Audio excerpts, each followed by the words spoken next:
تو اس کا جب رخ مکہ شریف کی طرف کرتے تھے تو وہ اپنا منہ ادھر نہیں کرتا تھا، باقی جس سمت کرتے تھے تو وہ چل پڑتا تھا. اور اسی کشمکش میں پھر اللہ رب العزت کی بارگاہ سے ان پر عذاب اترا اور کنکریوں کے ذریعے انہیں ہلاک کر دیا گیا.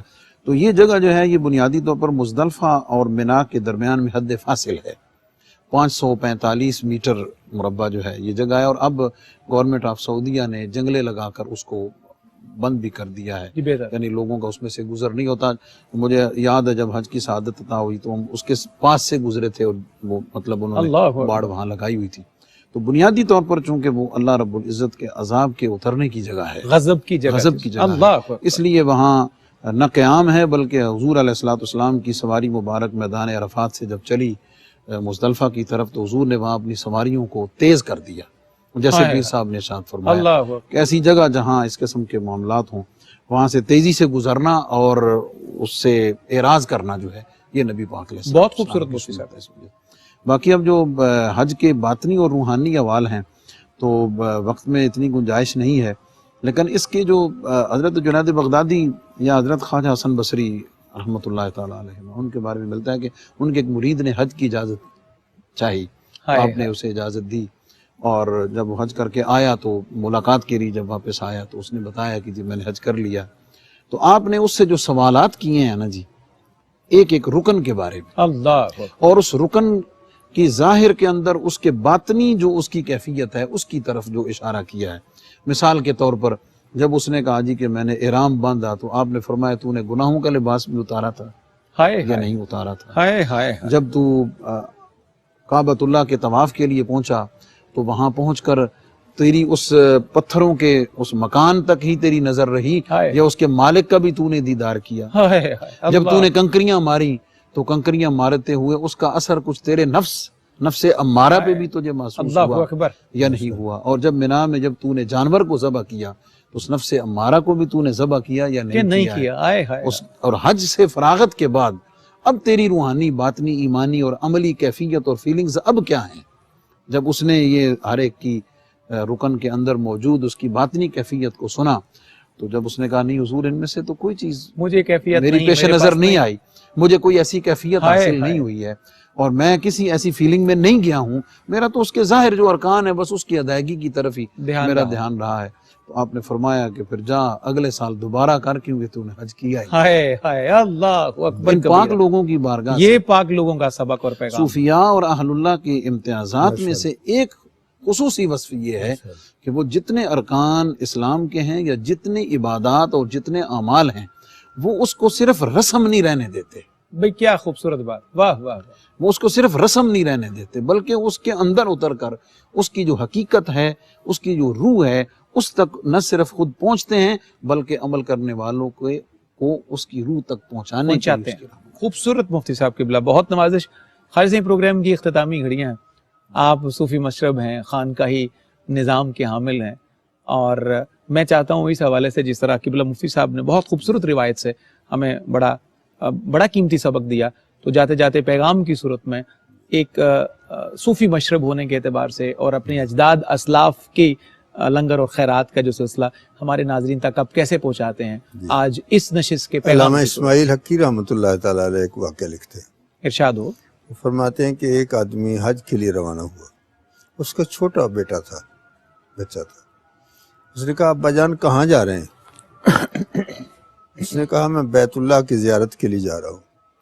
اس نے کہا مجھے بھی ساتھ لے جائیں. بچے نے کہا، اس نے کہا بیٹا تم کیا کرو گے؟